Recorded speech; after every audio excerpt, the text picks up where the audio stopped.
సృష్టికర్త ఒక బ్రహ్మ, అతనిని సృష్టించినదొక అమ్మ.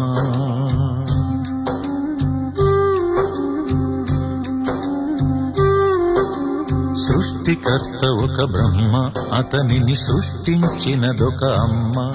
ఆ అమ్మకి తెలియని చిత్రాలు ఎన్నో, ఈ సృష్టిని స్తంభింపచేసే తంత్రాలు ఎన్నో. సృష్టికర్త ఒక బ్రహ్మ, అతనిని సృష్టించినదొక అమ్మ. సృష్టికర్త ఒక బ్రహ్మ, అతనిని సృష్టించినదొక అమ్మ.